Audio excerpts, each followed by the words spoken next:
dar inicio a la sesión la secretaria de la lectura a la tarde. Se ha recibido una comunicación del Comité de Bópoli, mediante el cual informa el reemplazo para la sesión de hoy del diputado Sebastián Álvarez por el diputado Pablo Cast. Un oficio de la Secretaría de la Cámara, mediante el cual se informa el reemplazo permanente del diputado Ibáñez por la diputada Claudia Nix. Una excusa al presidente ejecutivo de Generadoras de Chile por no ser posible asistir debido a una agenda comprometida con anterioridad. Un oficio del Superintendente de Medio Ambiente, mediante el cual remite glosas presupuestarias en cumplimiento de la Ley de Presupuestos del presente año. Eso es todo lo que se ha recibido.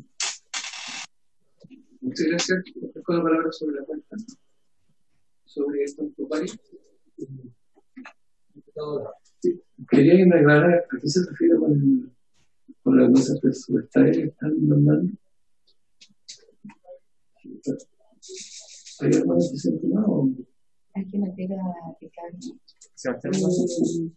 Todos los organismos públicos tienen por ley la obligación de mandar a la Cámara de Diputados y al Senado o al Congreso General el cumplimiento de glosas, el avance del cumplimiento de glosas del presupuesto que se le asignó en la ley de presupuesto del presente año. Entonces, por eso que llegan miles de todos los organismos. El presidente tiene que trabajar la sala por su contacto. Así es, ¿verdad? Tiene que trabajar la sala por su contacto. No se puede hacer cosas así. Exacto. Porque usted estuvo en una sesión de pesca, tengo entendido, la vez pasada, la semana pasada, una cosa así, ¿se dio su nombre? ¿Comisión de pesca? Comisión de pesca, No, dieron su nombre o el diría, una cosa así fue, y me parece que estuvo en contacto con una persona que podría haber estado. Antes de que eso vamos a suspender la sesión. Bueno, perdón.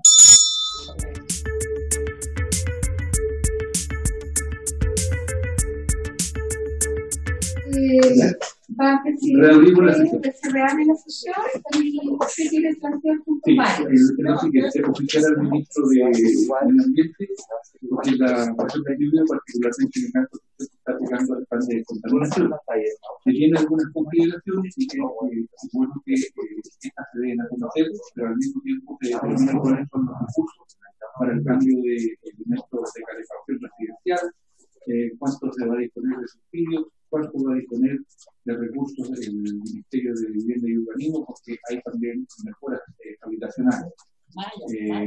Lo mismo que los tiempos y las normas para que se sometan la industria a todo lo que es el control de emisión a través de sus chimeneas, y en el transporte que se considera el cambio de buses en los próximos 5 años y la incorporación de filtros de partículas para la flota, cuando comentarían estos procesos y la disposición de los recursos. Gracias. ¿Nos puede mandar el correo? ¿Sí? ¿Nos manda después antes? Ya, ok, gracias. Entonces, entramos en la sesión. Eso se acordó. Sí, acordó. Entonces, a continuación de los invitados que están vía telemática, está el representante de la coordinadora de Despierta Mejillones, señor Francisco, y el representante de la Mesa Técnica Ciudadana de Coronel, don Ricardo Alarcón Sangüesa, ambos disponibles para hacer las intervenciones. Partiremos con el señor de la coordinadora Despierta Mejillones, que tendrán un tiempo de exposición de 10 minutos, respecto a las disculpas del caso, producto de lo que ocurrió hoy día en la sala, que tuvimos hasta hace 20 minutos de sesión, y esto complicó todo el inicio de las diferentes comisiones. Ofrezco la palabra al señor Manuel Carvajal.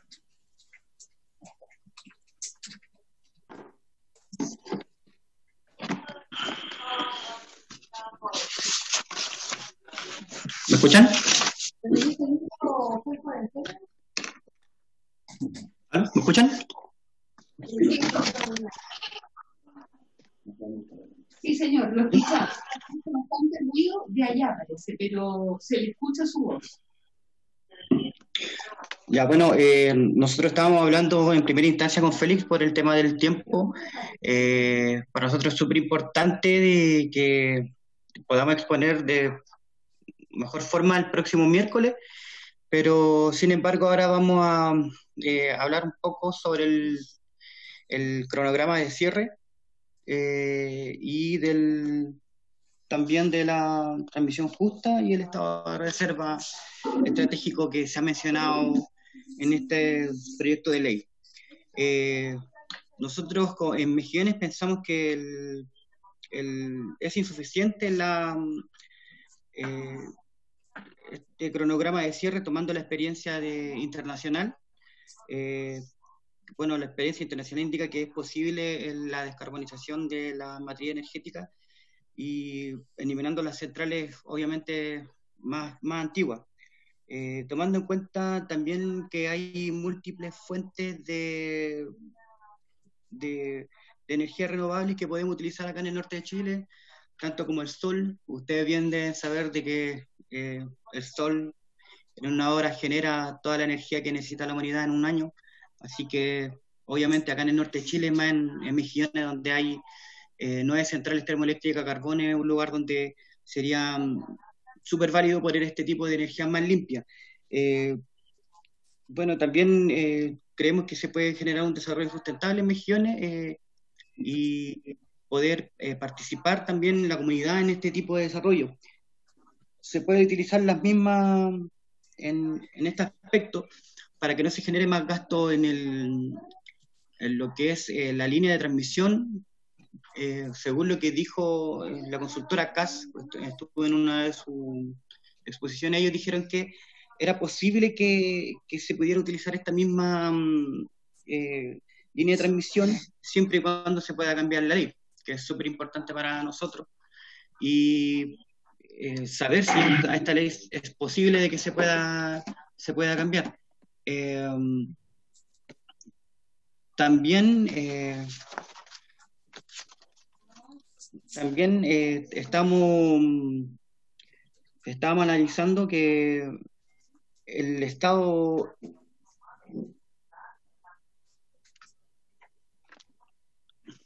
de reserva, ¿ya? En este caso, el estado de reserva estratégico del acuerdo que se generó en el 2019, y para nosotros es súper extraño este pago que se le va a hacer a las centrales termoeléctricas por ese 60% de potencia que nos van a generar. Entonces, queremos saber y tener en cuenta bien estos puntos para ver de qué se trata este tipo de pago. En centrales que ya recuperaron su inversión y su ganancia, por lo que yo sé, y que no van a otorgar un respaldo al sistema. Por otro, no hay un informe técnico de la autoridad que justifique que estas centrales puedan seguir respaldando. O sea, ¿cómo yo voy a justificar que estas centrales están respaldando, siendo que en Chile tenemos una capacidad de la materia energética de 25.000 y algo, siendo que lo que nosotros utilizamos en Chile es algo alrededor de los 11.000? Entonces, ¿cómo podemos justificar esta poca, o sea, estas centrales termoeléctricas que sigan abiertas y que la vamos a tener que pagar con los importes de nosotros los ciudadanos, y pagarle a estas centrales que, primero que todo, ya fueron pagados y ya están ganando dinero, destruyeron las playas, los lugares donde están emplazadas, y lo más importante, si ustedes me dicen que este dinero, este porcentaje que se le va a entregar a las centrales termoeléctricas va a ser utilizado para bioremediación de los lugares donde se emplazaron las termoeléctricas y para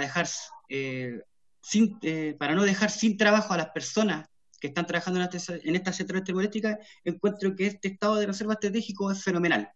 Pero si no pasa esto y este dinero se va a utilizar para seguir pagándole a las centrales termoeléctricas por una energía que no están generando, encuentro que lamentablemente es una muy mala decisión por parte de quien tenga que hacer esta nueva ley.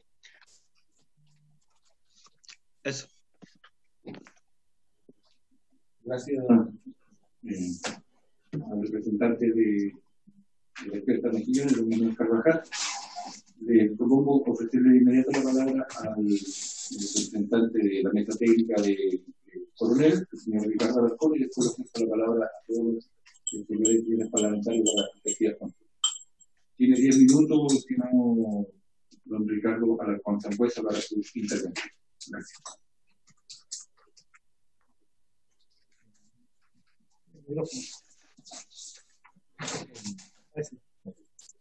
Aló, no sé si me escuchan. Sí, se le escucha perfectamente. Ah, muy bien, gracias. ¿Aló?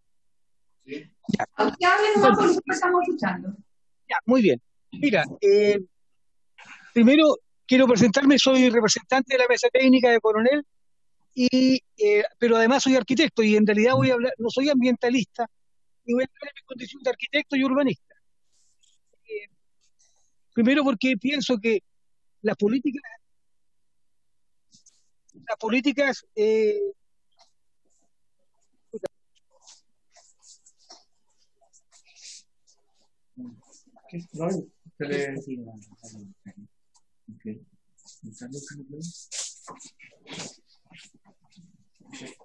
Está conectado, pero Para señal.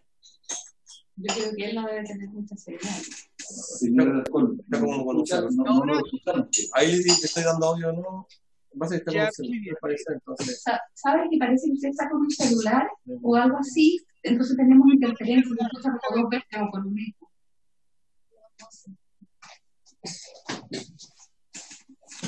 A ver, ahí sí. Lo importante es que si me pueden escuchar o no. O sea, es que si se le escuchan dos veces, es como que no se le pudiera escuchar. Por eso es que le estamos pidiendo que si tiene un celular o algo lo apague y empiece a hablar nomás, porque ahí lo empezamos a escuchar de nuevo. Ya, muy bien. Yo les comentaba que voy a hablar en mi condición de arquitecto, pero ¿por qué? Porque también es muy importante y considero un error que en Chile todas las políticas medioambientales no estén asociadas al ordenamiento territorial. ¿Ya? En todas partes del mundo, los países inteligentes aparecen unidas, y le voy a poner un ejemplo que es justamente el caso de Coronel.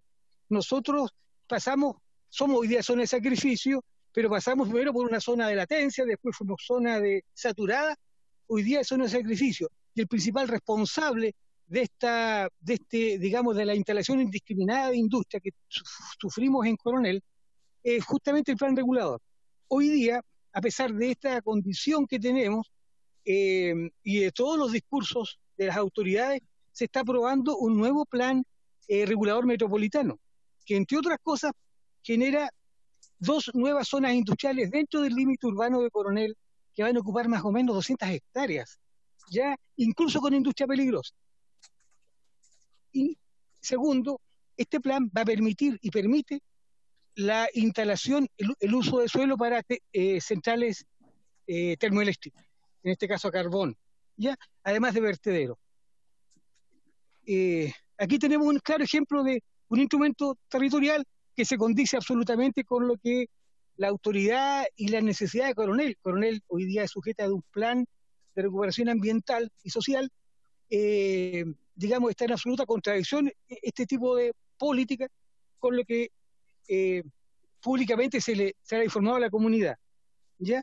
Entonces, ¿por qué pasa esto? Porque en el caso de Coronel, el principal recurso que tenemos nosotros es nuestra bahía. La bahía de Coronel es una de las más tranquilas, yo diría que todo el Pacífico Sur se carga todo el año, entonces el crecimiento portuario es enorme. Y hoy día el funcionamiento de la celulosa Arauco, que está creciendo, como todos sabemos, enorme, requiere más territorio, pero ¿qué hacen las empresas? Se instalan, compran, o en este caso, al lado de la ciudad, o modifican el plan regulador, y la tendencia de crecimiento económico en realidad está dada absolutamente por los intereses de las empresas, ¿ya? Y tenemos un caso de hace poco tiempo, que fue el caso de Copec. Copec quería instalar un terminal de combustible, que es una actividad peligrosa, frente a un sector residencial, un gran sector residencial de Coronel, porque lo permitía el plan regulador, permite industria peligrosa.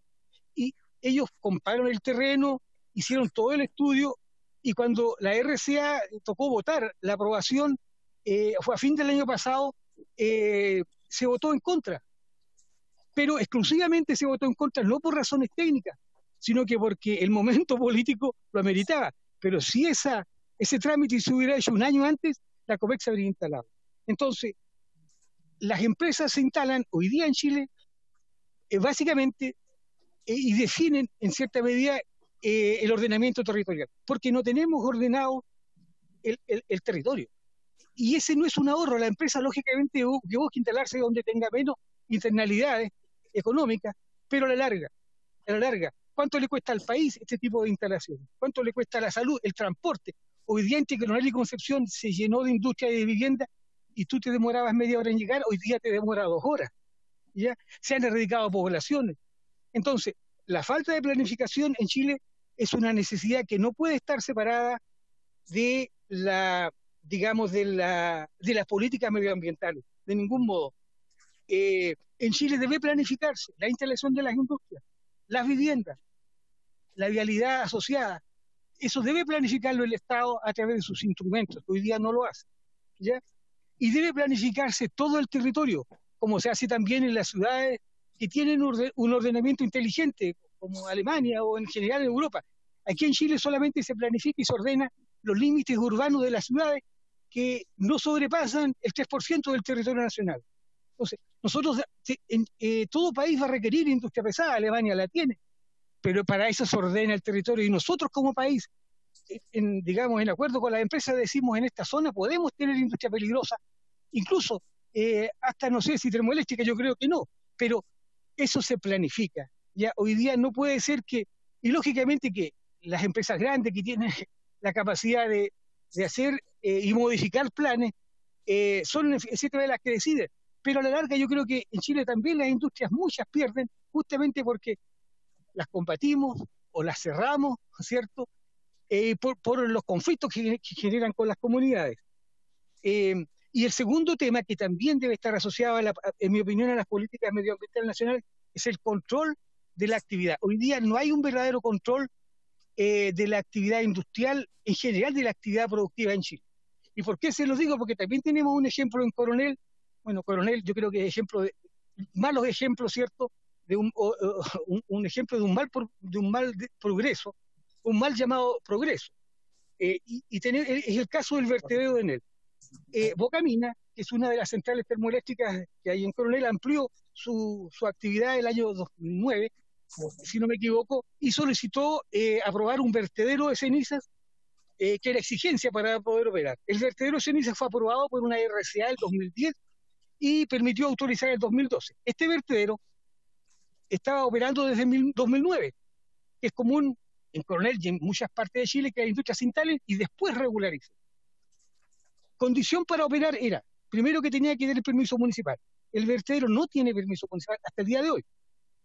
El 2014, el 2017, el 2018 y el 2020, el director de obras informó que el vertedero no tiene permiso municipal.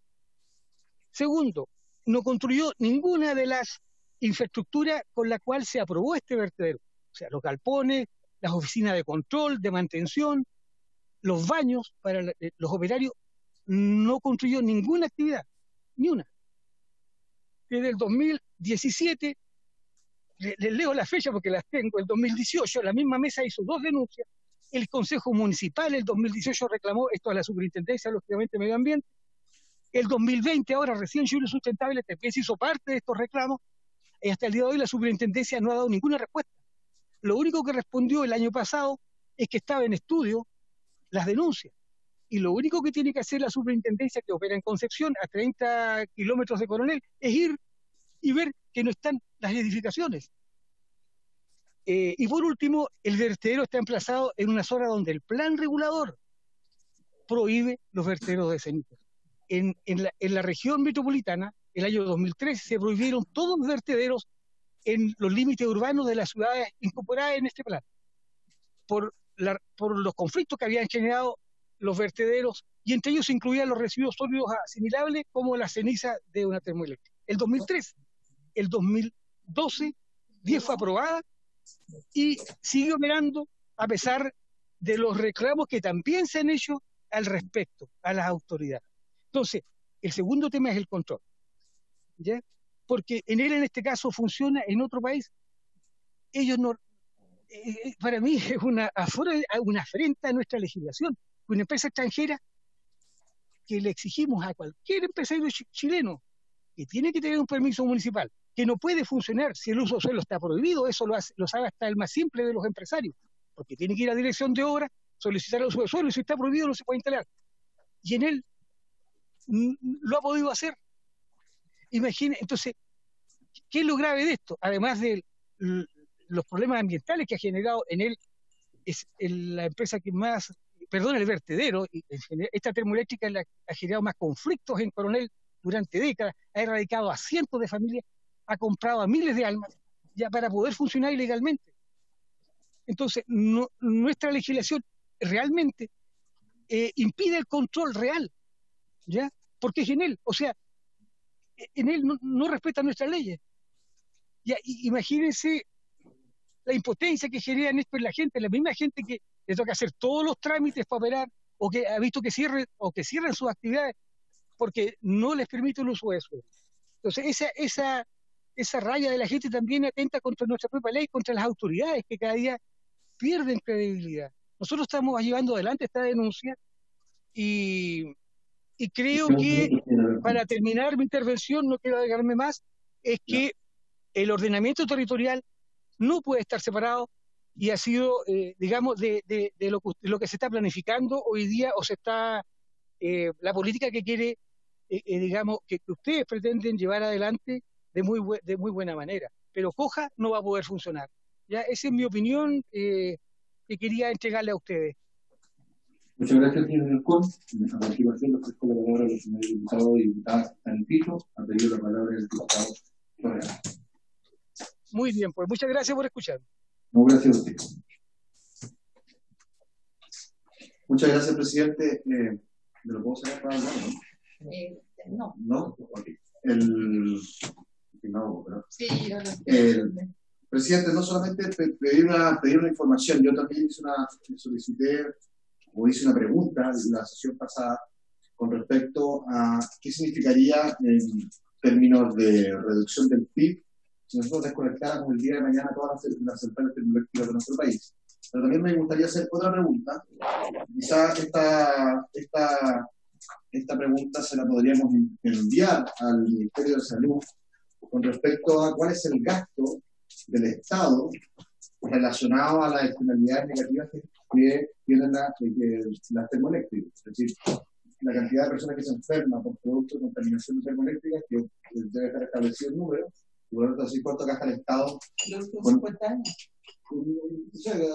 La información lo más fehaciente posible, no sé dónde existe esa información, pero si la podríamos recopilar para tenerlo dentro de la información necesaria para analizar este proyecto, me parece que es una buena información para poder analizar, ¿no?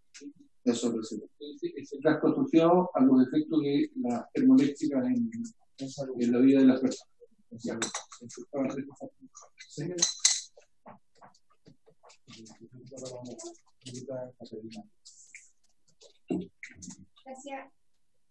Gracias, presidente. Me gustaría preguntarle al representante de la coordinadora de fiestas mejillones, a Manuel, que sigue conectado, al menos ahí lo veo, para que pudiese explayarse quizás un poquito más respecto de las consecuencias o de cómo están evaluando desde la ciudadanía la mantención o, digamos, el calendario de cierre, que finalmente es un calendario de mantención, digamos, de termoeléctricas en Mejillones, porque la sesión pasada tuvimos al alcalde de Mejillones que para mi sorpresa digamos, no manifestó necesariamente su disconformidad con la planificación y el desarrollo, digamos, de estas termoeléctricas en dicho territorio. Entonces me preocupa que hay una desconexión ahí entre lo que están diciendo las autoridades comunales y lo que están señalando las organizaciones de la sociedad civil, porque conozco de cerca además el trabajo de la coordinadora Despierta Mejillones y creo que han hecho una muy buena, han logrado poner sobre la mesa la necesidad de la reconversión productiva del territorio, la evaluación también de las consecuencias negativas en términos de la salud de los habitantes de Mejillones,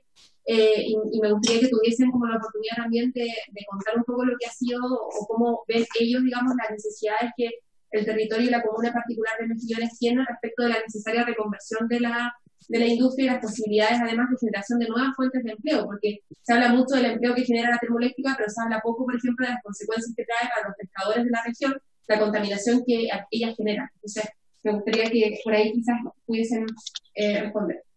Gracias. ¿Alguien más? No. Le ofrezco la palabra al representante de Mejillones respecto de las consultas de la diputada Catalina Mejillones. El diputado de un oficio que están dirigidos esencialmente a economía, a Hacienda, economía y no otras salud. De la salud particular. ¿Escuchan?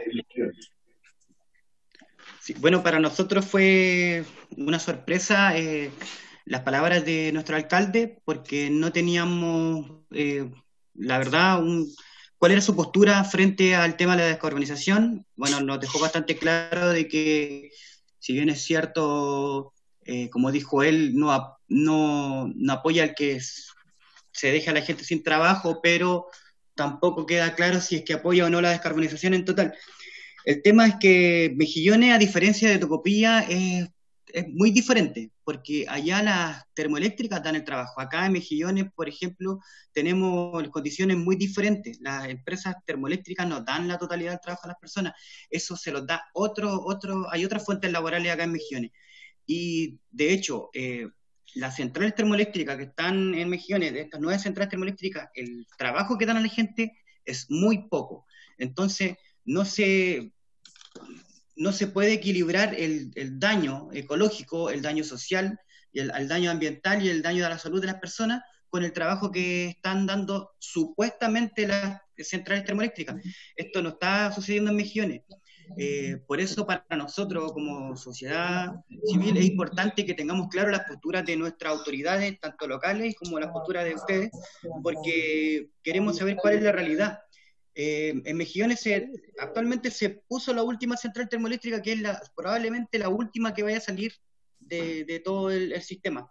Entonces, para nosotros estas centrales, bueno, la última es una central que se puede reconvertir a un ciclo combinado, pero nosotros tenemos otra alternativa. En Mejillones se pueden, por temas laborales hay muchos, hay una variedad, una gama gigantesca donde uno podemos trabajar, tanto en el puerto o en otros lugares, pero queremos tener una certeza de que nuestra autoridad local, ya sea esta que está ahora o la que va a venir en el futuro, podamos tener la confianza para poder abordar temas fuertes, que es relacionado al tema más que nada de la descarbonización, y que se empoderen de este tema, porque al final estamos como peleando solo los ciudadanos contra estos gigantes que vienen desde el extranjero a llevarse la plata al extranjero, porque no se queda la plata en Mejillones, se va al extranjero, porque son puras transnacionales, francesas y gringas. ¿Y qué pasa? Nosotros quedamos con los daños ecológicos, los daños en la salud de las personas, y no hay una reciprocidad del tema de dinero. O sea, no sé qué gana Mejillones con estas centrales, no gana absolutamente nada.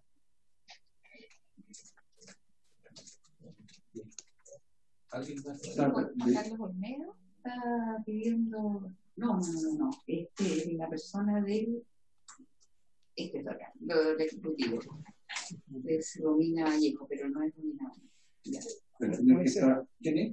Carlos Barriga. ¿Don Carlos Barriga pidió la palabra? Hagamos un gesto técnico ahí con la manito. ¿Presidente? Sí, tiene la palabra de don Carlos. Sí, no. Juan Ignacio Gómez, coordinador legislativo del Ministerio de Energía, y me acompaña Carlos Barriga a mi derecha.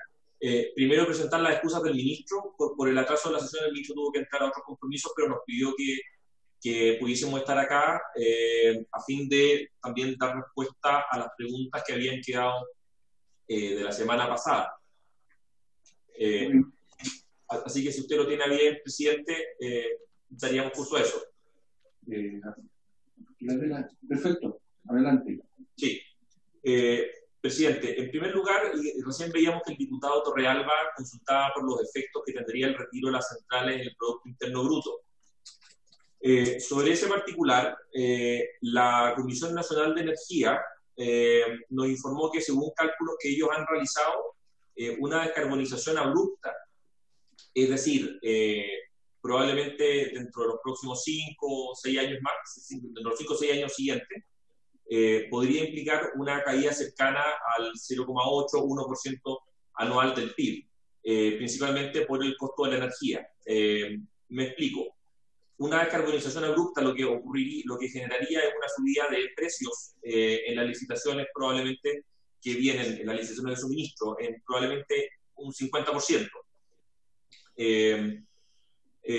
Sobre eso es importante tener presente que además, a partir de 2026, estas potenciales alzas en los precios van a neutralizar las bajas que se tienen proyectadas en el costo de la energía, que son bastante significativas.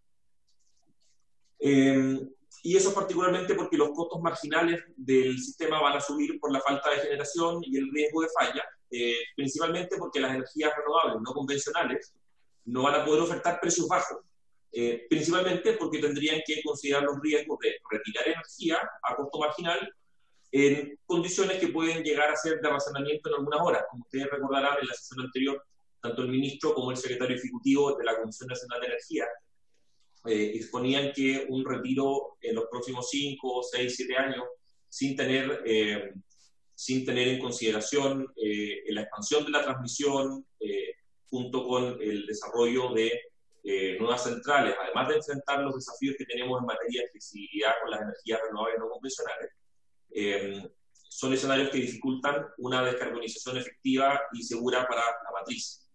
Y, consecuentemente, ello podría implicar no poder contar con energía suficiente para las horas de demanda máxima. El ministro hizo un ejercicio, ¿no es cierto?, para un ejercicio realmente simple, para un escenario del invierno, y podríamos tener restricciones de energía durante un tiempo significativo hasta que el sistema se estabilice.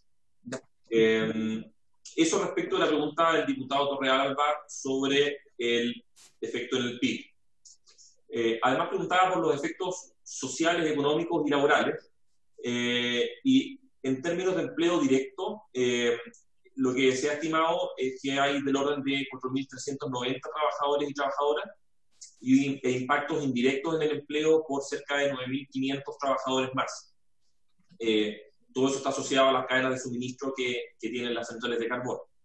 En la medida en que el retiro se hace de manera gradual, se puede ir haciendo de manera más eficaz la gestión del impacto en el empleo. Por otra parte, el diputado Celis, don Raúl, nos preguntaba sobre acelerar el retiro que está programado a 2040. ¿Qué implicaba eso? Probablemente el presidente del Consejo Directivo, el coordinador, puede profundizar más, pero tomando los datos que él señalaba, descarbonizar a 2040 tiene un costo aproximado de $20.000 millones.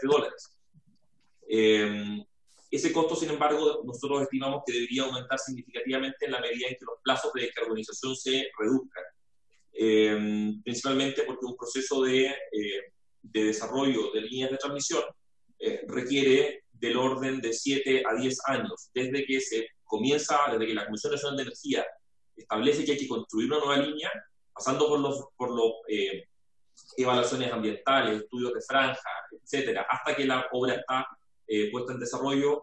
Vemos que los plazos van del orden de 7 a 10 años, por lo menos.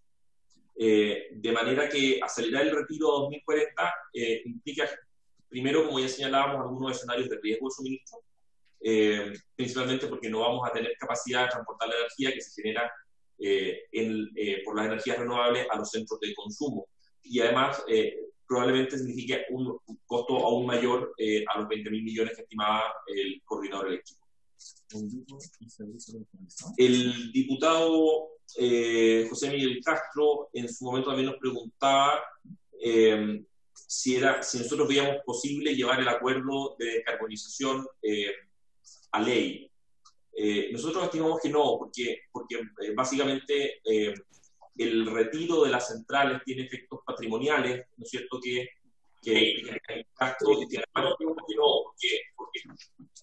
Y que además no están completamente estimados. Significaría un mayor costo. Hoy día el acuerdo de descarbonización no tiene costo para el fisco y en un escenario de restricción estimamos que un escenario de restricción de gastos tenemos que es un escenario favorable. Al final del día el efecto es básicamente el mismo. Asimismo, también nos preguntaba por el costo de la descarbonización, ya lo señalábamos recién, el coordinador a 2040 estimaba que era de orden de 20.000 millones de dólares, y como decíamos, eso debería incrementarse significativamente si es que el escenario el horizonte de tiempo se acorta. Finalmente, presidente, nos preguntaba usted por la necesidad de evaluar socialmente el retiro. Creo que es importante y podemos hacerlo llegar a la comisión el día de hoy. La evaluación que hizo el Ministerio de Energía en la mesa de descarbonización de todas las aristas que implica una descarbonización, que fueron las bases del acuerdo que se suscribió el año pasado y que hemos visto que por gestiones que ha realizado el ministro se han podido también adelantar algunas fechas respecto del acuerdo suscrito inicialmente en 2019.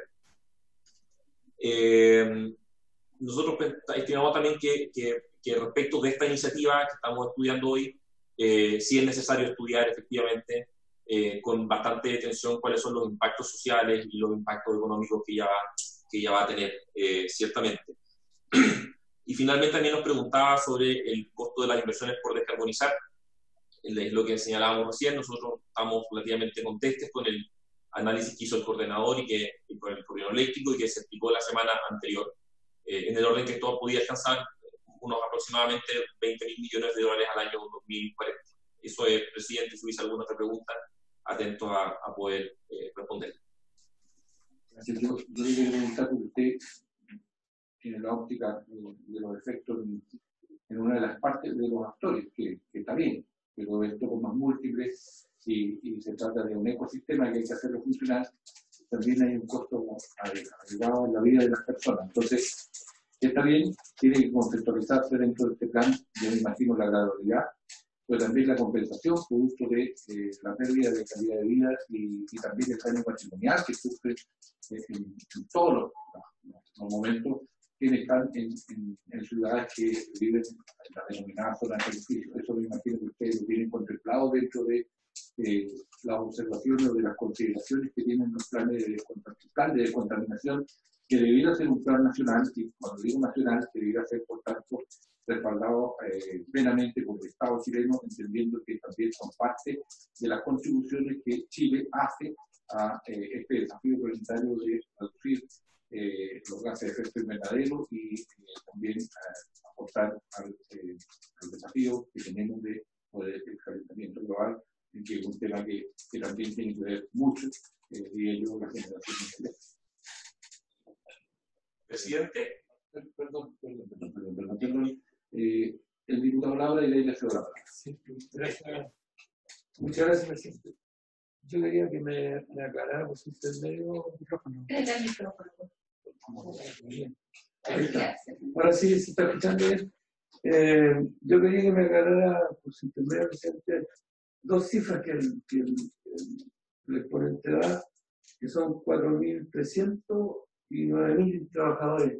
Eso se refiere a todo el conjunto de trabajadores que tienen que ver con la planta. Y lo otro es si los 20.000 millones de dólares que se estima que ese es el costo anual o el costo de todo el proceso hasta el 2000, o el costo de lo que usted llamó un corte abrupto, que sería de 6 a 5 años. Eso, gracias. Gracias. Ya, me fui con la palabra para tu respuesta. Presidente, por su intermedio al diputado Labra, la cifra de los 4.390 trabajadores como efecto directo y los 9.506 de efecto indirecto son cifras que nosotros tenemos en función de un estudio que hizo el Banco Interamericano de Desarrollo. Está en el estudio de la mesa de descarbonización, que si usted lo tiene bien, podemos hacerlo llegar a la comisión para que lo puedan tener dentro de sus antecedentes. Y como señalaba recién, nosotros estamos alineados con la cifra que dio el coordinador eléctrico, que estaba en el orden de los 20.000 millones de dólares a 2040. Yo creo que ahí el presidente del coordinador eléctrico podría dar más detalles. Sobre su observación, presidente, respecto al costo de las personas, nosotros lo tenemos muy en cuenta. Y de hecho yo creo que es sumamente importante, presidente, tener en cuenta que la demanda energética con descarbonización o sin descarbonización debería mantenerse constante en el crecimiento que debería tener en el tiempo. De manera que la energía que vamos a dejar de generar con carbón va a haber que suplirla con otras fuentes. En un escenario de corto plazo,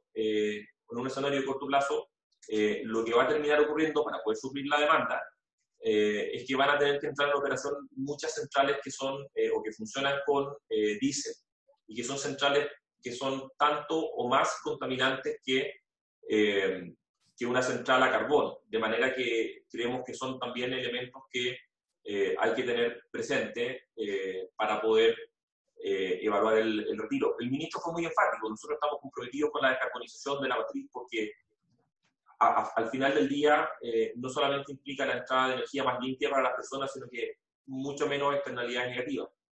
Pero sí estamos muy conscientes de que necesitamos poder reemplazar la energía que sale con las centrales de carbón por energía que idealmente sea renovable o que cause el menor impacto. Y los plazos que señala el proyecto claramente nos generan una restricción complicada para ese efecto. Muchas gracias.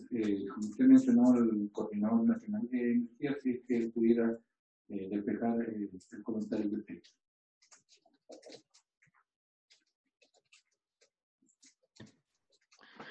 Gracias, señor presidente. Para partir, quisiera agradecer la invitación a la comisión para poder aportar nuestra visión desde lo que significa la operación y el desarrollo del sistema eléctrico y aprovechar la oportunidad de saludar a todos los diputados y diputadas, miembros de la comisión, y esperar que se encuentren bien juntos a su familia en medio de esta pandemia. A efectos de poder responder las consultas que formularon en la sesión pasada varios de los diputados, quisiera presentar algunas láminas y aprovechar también de recordar nuestro rol, cuál es operar el sistema eléctrico en forma segura, a mínimo costo y confiable, y preocuparnos del desarrollo de la red de transmisión y licitar las obras de transmisión que requiere el sistema, junto con monitorear la competencia del sistema. Si usted me permite, quisiera compartir la presentación. Sí. Presente. Gracias.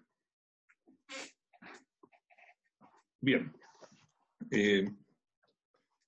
Con las láminas que voy a mostrar, de alguna manera quiero responder a las consultas que formularon los diputados señor Macaya, Torrealba, Castro y Celis y la señora diputada Mix, en lo que se refiere a qué sucede cuando se desconectan las carboneras, cuál es el impacto económico respecto de la posibilidad de acelerar el proceso, y cuánto cuesta la transmisión que se requiere y qué impacto podría tener en las tarifas. Como primera cosa, quiero repasar rápidamente la organización del sistema eléctrico. Esto es relevante para tener presente en el desarrollo de la política pública, puesto que el sistema tiene varios componentes. Por un lado, tenemos las centrales generadoras, que a través de líneas dedicadas, conforme lo estipula la ley, se conectan al sistema de transmisión nacional, que es el de más alta tensión, y de ahí a través de los llamados sistemas zonales se conectan las empresas distribuidoras, algunas instalaciones de transmisión dedicadas que abastecen a los grandes consumidores, y a su vez de las distribuidoras están las redes de distribución a través de las cuales se conectan consumidores. En lo que es generación, hay que destacar que el sistema es neutro tecnológicamente, es competitivo ya que asume que no haya economías de escala, y actualmente está priorizando todo lo que es la generación renovable. A modo de referencia, para este año se están incorporando 4.000 megas en nueva capacidad de generación, de los cuales aproximadamente 3.500 son de fuentes renovables. En transmisión están los tres segmentos que les mencioné. La expansión es basada en estudios de largo plazo que son desarrollados en conjunto entre el coordinador y la Comisión Nacional de Energía. Y los consumidores se segmentan en tres grupos: los grandes consumidores, aquellos que superan los 5.000 kilowatts, aquellos que tienen la opción de ser libre o regulado, que están entre 500 y 5.000 kilowatts, y los regulados que son inferiores a 500 kilowatts, que cubre comercio y residencia. A modo de referencia, un consumidor residencial promedio en Chile está en torno a los 90 kilowatt-hora mensuales. En esta gráfica muestra la generación histórica en cuanto a su composición, y ahí lo que quiero destacar básicamente como referencia es mostrar que a contar del año 2016 se empieza a producir una fuerte incorporación de energías renovables que se han denominado como no convencionales, básicamente lo que es generación eólica y solar, y si ustedes pueden ver, con eso empieza a entrar un plató, lo que es la generación térmica, e incluso a disminuir, o sea, en 5 años se ha logrado bastante avance. También aquí les quiero mostrar una lámina que desafortunadamente está en inglés, puesto que la presentamos en un evento internacional, y lo que quiere mostrar es cómo ha evolucionado el sistema eléctrico, el cual ha tenido grandes cambios de los años 50.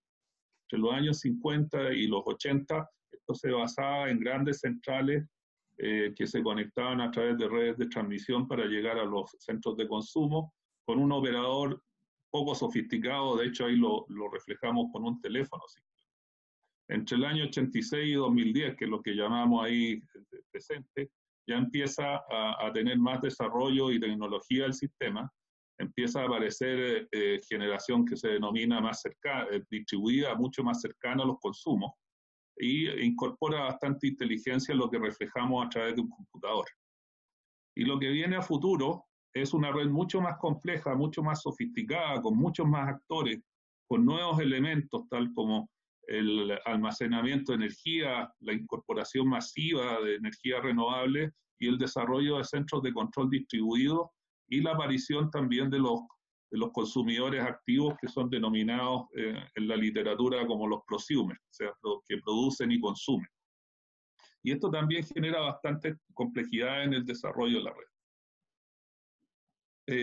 Ustedes aprobaron unas modificaciones en los procesos de licitación para el suministro a los consumidores regulados el año 2015, la cual ha mostrado ser muy exitosa en la baja de los precios que van dirigidos a los consumidores, como ustedes pueden ver en esta gráfica, y ello se debe esencialmente a la incorporación de fuentes renovables en el suministro a los consumidores regulados.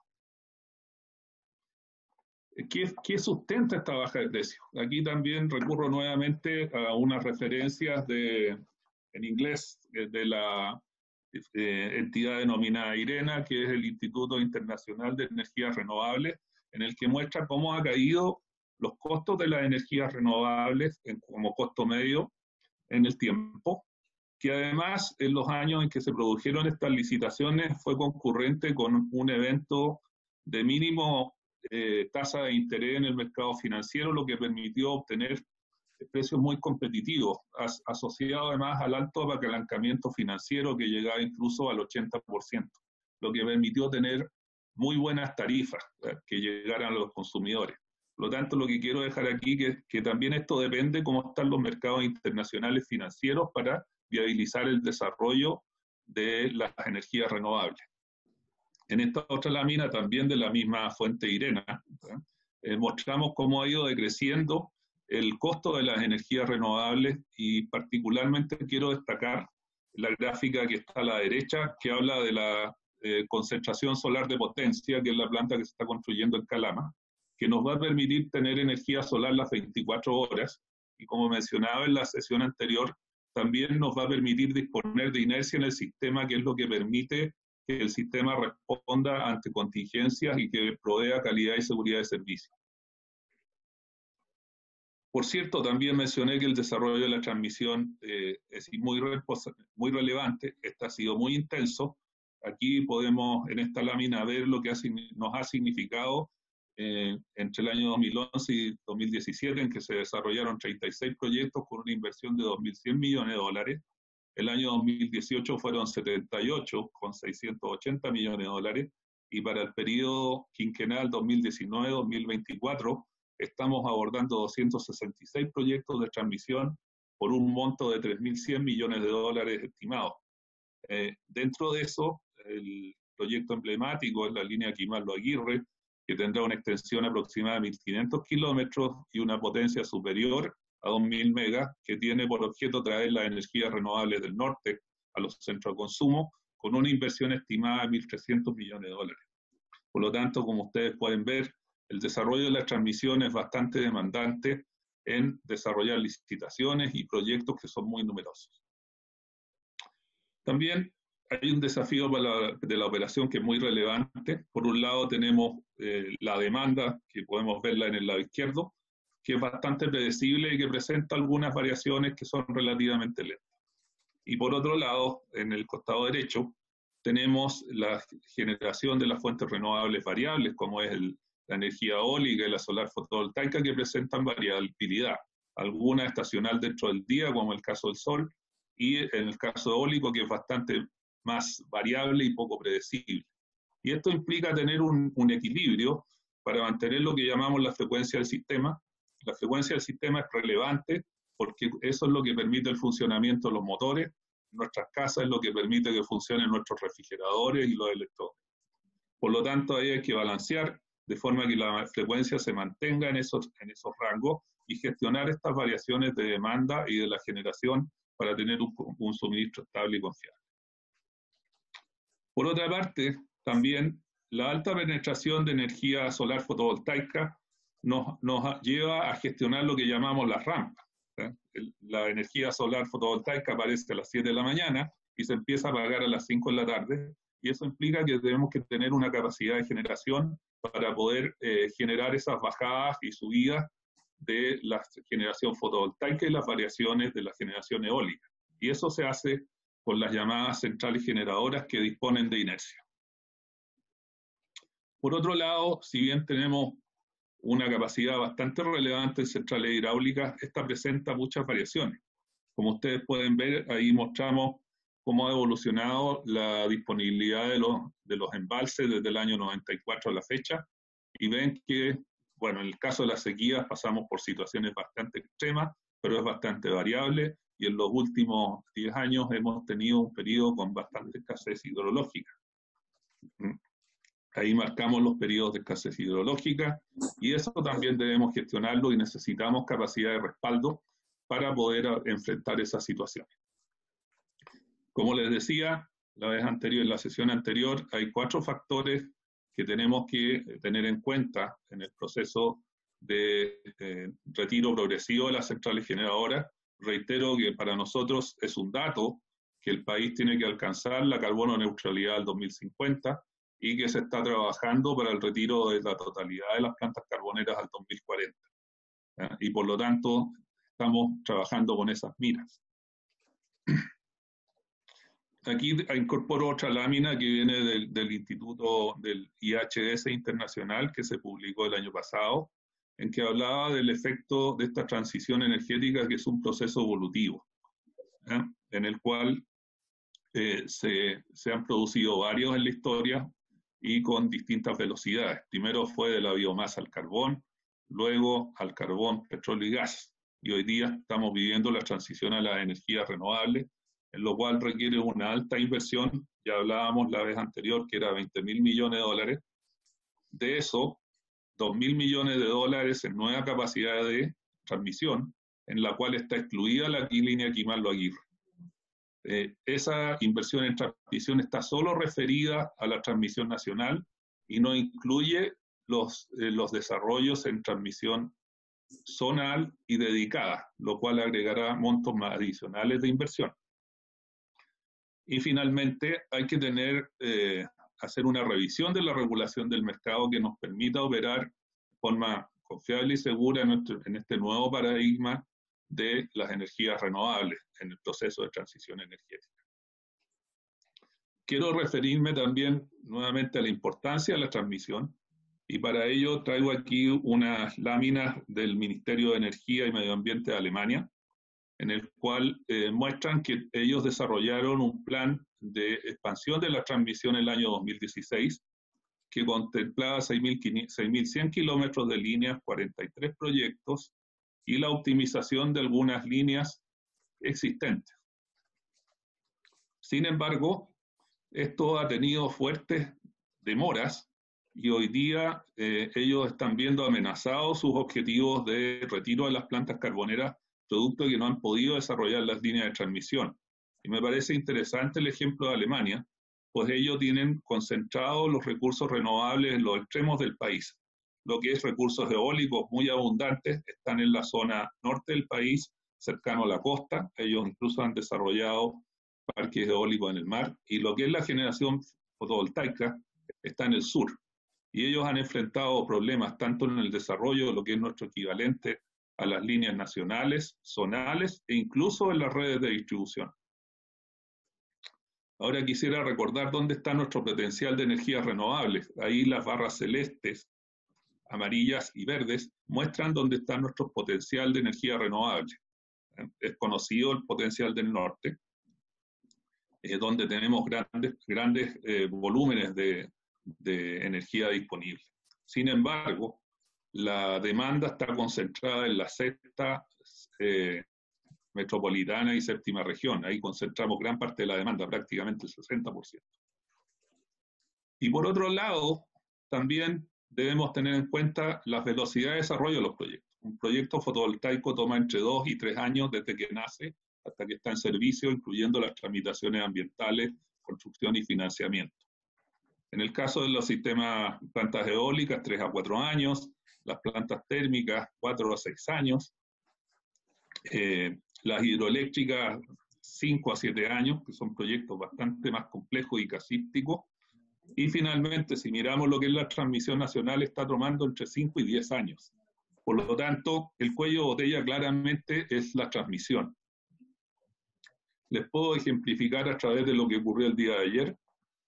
El día de ayer hubo un incendio en la zona de Quilpué que nos obligó a desconectar la línea de 500 kV Interchile entre Cardón y Polpaico, lo que implicó dejar de transferir generación fotovoltaica del norte chico.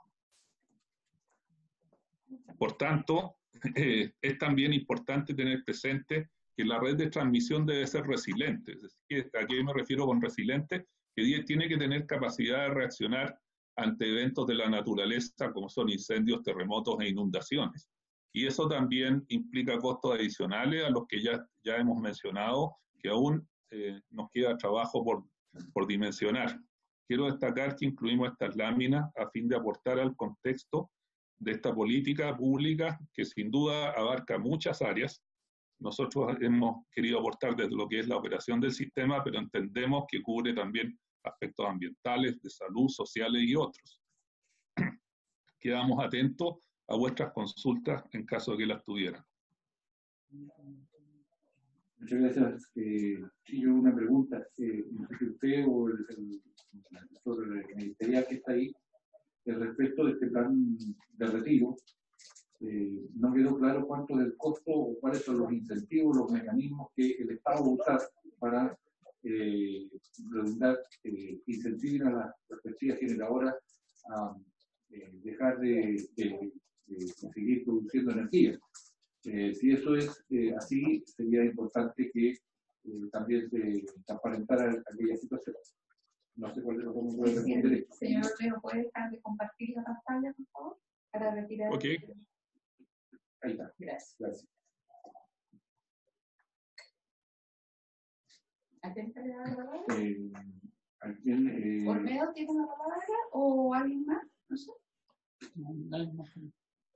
¿Quién está ahí del Ministerio para la pregunta que estoy haciendo respecto del costo que le significa al Estado chileno este plan de retiro de las generadoras del sistema, si es que hay algún incentivo o hay algún mecanismo que permita que adhieran a este plan de descarbonización de la matriz energética?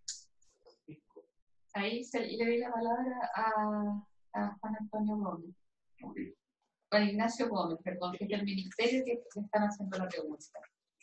Sí, presidente, por su intermedio, como señalé anteriormente, el retiro de las centrales hoy día no tiene ningún costo para el fisco, toda vez que se realiza en virtud de un acuerdo voluntario de retiro.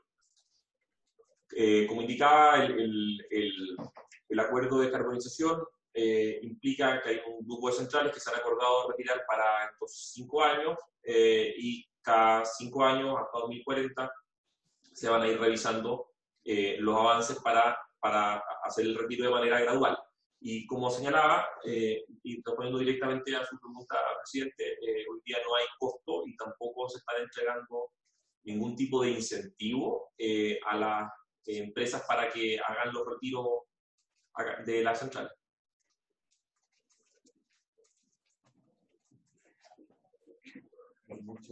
Muchas gracias por las intervenciones. Le ofrezco la palabra a los diputados y diputadas, a la diputada Mara Laura y gracias. Gracias, presidente. A mí una grande que lamentablemente ya sacamos pero el cuadro que se compara los planos de la energía renovable con la energía a carbono. Y no me quedó claro los dos gráficos. Había una masa de color verde y una masa de color rojo. Y yo decía que la masa de color rojo era más grande siempre. Era muy poco lo que alcanzaba a igualarse o a acomodarse. El desarrollo de lo renovable con lo que produce emanaciones tóxicas. No me quedó claro. Si me pudiera aclarar el señor coordinador, eso sería.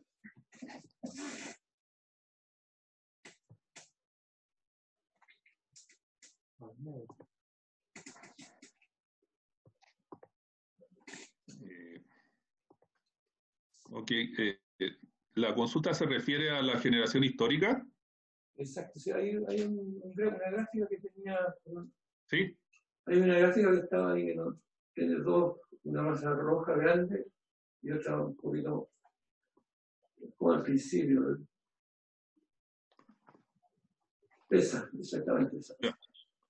Esa es la generación histórica y lo que quería destacar es que a partir del 2016 empieza la entrada fuerte de la generación renovable, entendido como plantas eólicas y solares fotovoltaicas. Y eso es lo que muestra, y ve ahí cómo va bajando la contribución de la generación termoeléctrica con la entrada de esta generación solar fotovoltaica y eólica. Y lo que quería destacar es que es un proceso que se inició hace 5 años y ha ido sistemáticamente creciendo. Es decir, no es posible desarrollarlo tan rápido, puesto que hay que desarrollar muchas obras. Y por eso hablo que se requiere una gradualidad y una coordinación entre el desarrollo de las nuevas plantas y el desarrollo de la transmisión, puesto que, como decía, las fuentes solares están en el norte, pero el consumo está concentrado por la naturaleza de nuestro país entre la 5ª y 6ª región. Ahí tenemos prácticamente el 60% de la demanda.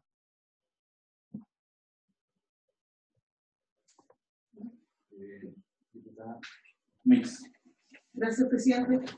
En relación a lo mismo que estaba planteando el coordinador eléctrico, la verdad es que me quedó una duda cuando se refirió al avance. O sea, requeriríamos 50 años más, según lo que está planteando, para poder lograr la conversión completa, porque al final son decisiones políticas, ¿no? Y asimismo, preguntarle en qué periodo de la historia de nuestro país se ha avanzado más la reconversión de lo térmico, digamos, de estas fuentes que son más contaminantes con las que son renovables.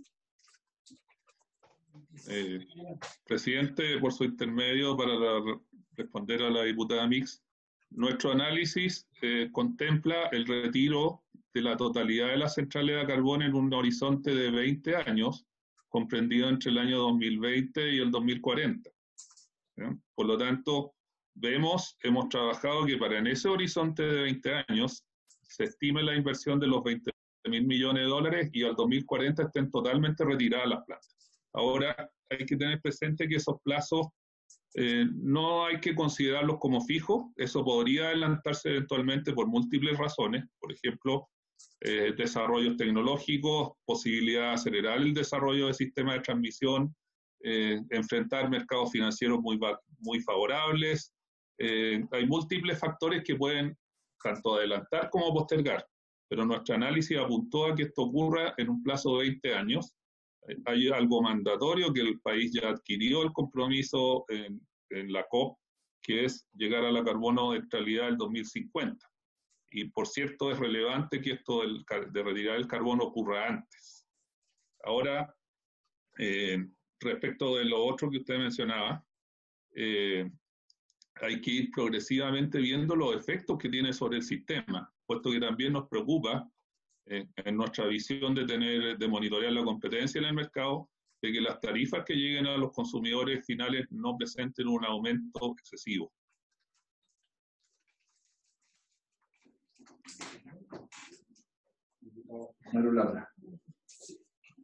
Yo quería ver si podríamos hacer el ejercicio, porque también son 20 años y 20.000 millones de dólares el costo final.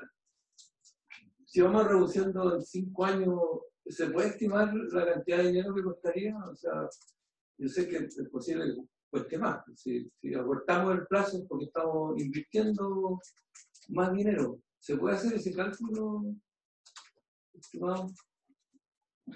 Señor presidente, por su intermedio atiendo la consulta y quisiera referirme a la última lámina que les mostré.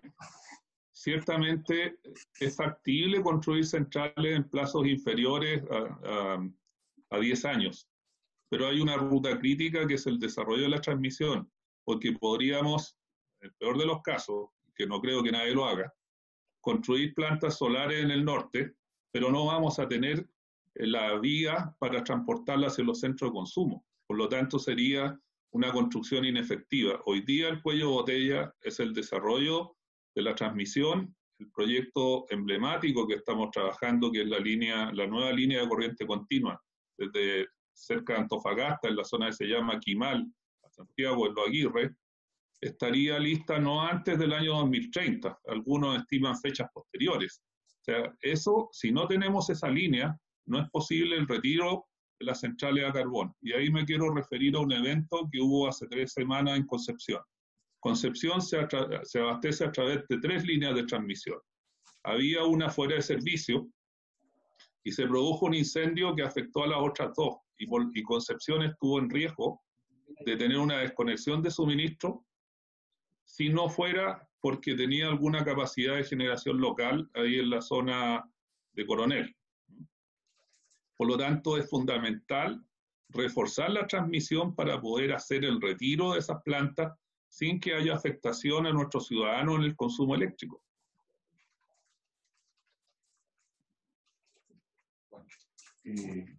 Las gracias a todos los expositores y a los participantes, representantes tanto de Mejillones como Coronel, que ha llegado el término. Las disculpo porque empezamos después, el presidente tuvo que retirarse por razones de fuerza mayor y por eso tuvo que asumir la dirección en términos circunstanciales. Agradecer a todos los que asistieron y expusieron y por haberse cumplido el propósito para el cual fue citada esta sesión.